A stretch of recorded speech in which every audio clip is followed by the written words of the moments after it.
Hawker সমস্যার সমাধানে তৎপর মুখ্যমন্ত্রী জানিয়ে দিয়েছেন, হকার উচ্ছেদ সরকারের লক্ষ্য নয়। সমস্যা সমাধানে একাধিক দাওয়াই দিলেন। হকার উচ্ছেদ আমার লক্ষ্য নয়। আমি হকারদের যথেষ্ট ভালোবাসি। আমরা যেটা বলতে চাই সেটা হচ্ছে একটা সিস্টেমের মধ্যে চলতে। হকার রাজ, ফুটপাত দখল করে সারি সারি দোকান, এমন হাল যে ফুটপাত দিয়ে হাঁটাই মুশকিল। এ নিয়ে সোমবার জোর ধমক দেন মুখ্যমন্ত্রী। তারপরেই বিশাল তৎপরতা, জায়গায় জায়গায় অভিযানে নামে পুলিশ। অনেক জায়গাতেই ফুটপাতের দোকান তুলে দেওয়া হয়, অনেককে গ্রেপ্তারও করেছে পুলিশ। এরই মাঝে বৃহস্পতিবার ফের নবান্নে বৈঠক করেন মুখ্যমন্ত্রী। জানিয়ে দেন, হকার উচ্ছেদ সরকারের লক্ষ্য নয়। হকার উচ্ছেদ আমার লক্ষ্য নয়। আমি হকারদের যথেষ্ট ভালোবাসি। আমরা যেটা বলতে চাই সেটা হচ্ছে একটা সিস্টেমের মধ্যে চলতে। উচ্ছেদ না করে কিভাবে হকার সমস্যার সমাধান, একাধিক দাওয়াই দিলেন মুখ্যমন্ত্রী। লোকাল যারা আছে, নেতা, পুলিশ, তারা সবচেয়ে বেশি দায়ী। প্রথমে বসাচ্ছেন, তারপরে গিয়ে বুলডোজার দিয়ে উচ্ছেদ করতে যাবেন। আমি এই পলিসিটাকে মানি না। প্রথম থেকেই রেস্ট্রিকশন করতে হবে। হকারদের আইনত বৈধতা দেওয়ার জন্য আমি একটা আইডি কার্ড করতে বলেছিলাম। কেএমসি এলাকায় নাম রেজিস্ট্রেশনের জন্য 61,000-এর বেশি হকার আবেদন করেছিলেন। মাত্র 2,000 লেফট আউট হয়েছে, তার কারণে এক একজনের 4টে করে ডালা। সেটা আমরা করতে পারি না। ভেন্ডিং লাইসেন্স এটা সেটেল হওয়ার পর যারা নেবে ভালো, যারা নেবে না গায়ের জোরে, তাদের বলতে হবে সরি, আপনি আপনার মতো জায়গা দেখে নিন, আমরা আপনার জন্য কিছু করতে পারলাম না।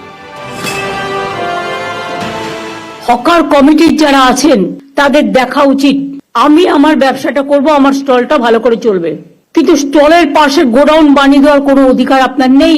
স্টলগুলোর যদি এক একটা করে নাম্বার দেওয়া হয়, তাহলে তার যে মেটেরিয়ালটা সে সেখানে রাখুক, তার যখন প্রয়োজন সেখান থেকে নিয়ে আসুক। তাতে দরকার হলে আপনারা একটা বিল্ডিং দিন বা একটা জায়গা দিন। আমি গড়িয়ার যেটা বলেছিলাম সেটা হচ্ছে, আমি মিছিল করার দিন দেখলাম যে স্টল দেওয়া হয়েছে 4-5টা খোলা রেখে। এটা দেখতে ভালো লাগে, কিন্তু এটাও ফ্যাক্ট, বৃষ্টি আসলে তাদের পেছনের দিকটা ভিজে যাওয়ার সম্ভাবনা থাকবে। লোকে যাতে একটা সাইড দিয়ে কিনতে পারে, পেছন দিকটা আপনারা কিছু কালার স্কিম দিয়ে, নীল সাদা কালার স্কিম দিয়ে, বেশি হজবরল না করে আপনারাই কর্পোরেশন থেকে ব্যবস্থা করে প্লাস্টিক দেবেন না। প্লাস্টিকে যে কোনো সময় আগুন জ্বলে যেতে পারে। কোনো একটা কিছু করতে হবে যেটা ফায়ার ফ্রি। ওয়েবেলের সামনে আর এনকেডি এর সামনে আর রাজারহাটে এত বিউটিফিকেশন করে দিলাম, লক্ষ লক্ষ লোক আসছে। হ্যাঁ, নিশ্চয়ই আইটি ছেলে মেয়েরা খাবার দাবারের জন্য যাবে সেখানে। এটা অন্য জন করে দিন, রাস্তার একদম অপোজিটে কেন? Is it looking good? না, এটা গুড দেখাচ্ছে না, এটা অত্যন্ত খারাপ দেখাচ্ছে। দরকার মা ক্যান্টিন করে দিন না, ভেন্ডারে বিক্রি করবে, চলে যাবে। বাদ বাকি লোকেদের যেটা খাবার ইচ্ছে তাদের জন্য একটু দূরে পরিষ্কার জোন করে দিন।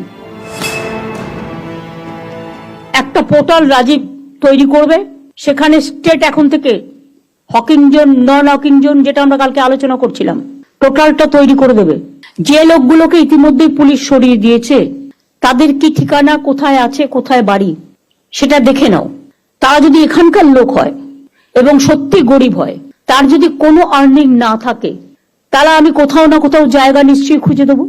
সুতরাং সার্ভেটা কবে থেকে শুরু হবে? আজ থেকে শুরু হবে। আমি এখনই উচ্ছেদের মধ্যে না গিয়ে, 1 মাস যেহেতু টাইম নিয়েছে ওরা, এই 1 মাসের মধ্যে আমাদের কাজগুলো কমপ্লিট করতে হবে। আমি 1 মাস বাদে আবার বসবো। নিউজ 18 বাংলা।